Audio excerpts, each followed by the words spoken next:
This is problem 27.43, and it says here that we have an open circuit voltage of 40 volts. That means our EMF is 40 volts here, and an internal resistance of 2 ohms. It is then used to charge 2 storage batteries here, connected in series, each having an EMF of 6 volts, internal resistance of 0.3 ohms.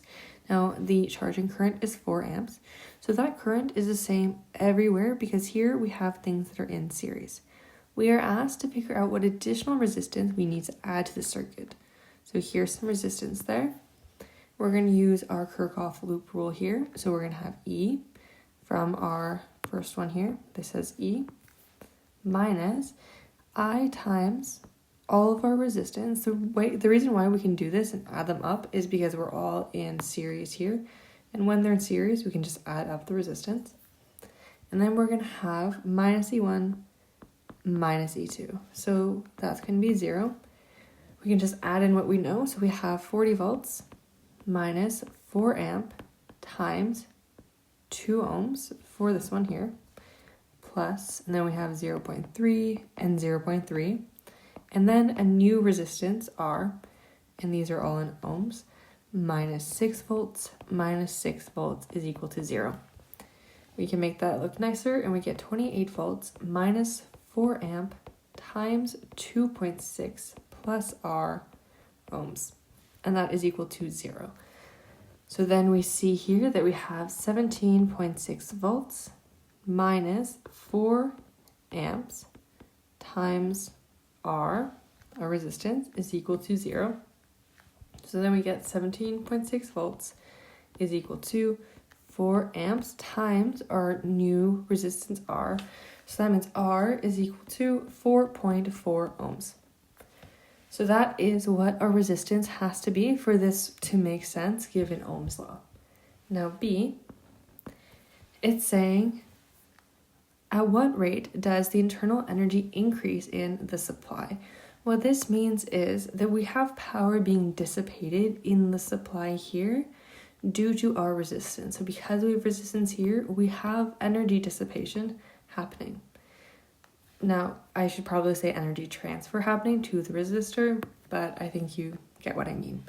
We know that the equation for the power transfer is this, I squared times R, so that is going to be equal to, the current is 4 amp squared times the resistance of 2 ohms, that is 32 watts. So the power dissipation is in watts, which is joules per second.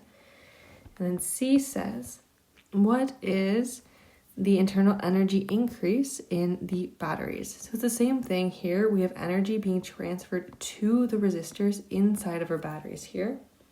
We use the same equation. P is equal to I squared R. Here we have 4 amps squared times 0.6 ohms.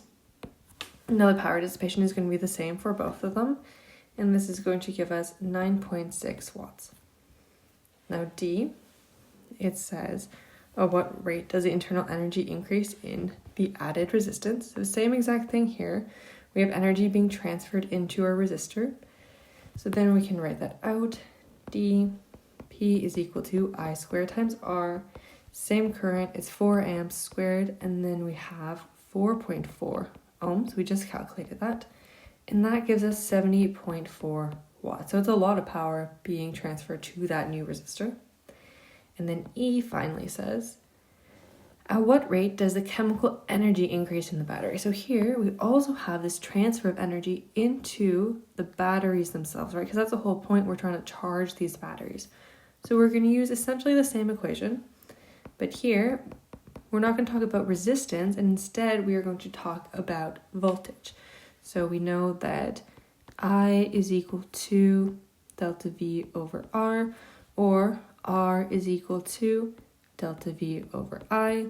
And we know here that we're talking about E over I, because we're trying to see like how much of that energy goes to E1 and E2 here. And so what we have is P is equal to I times E.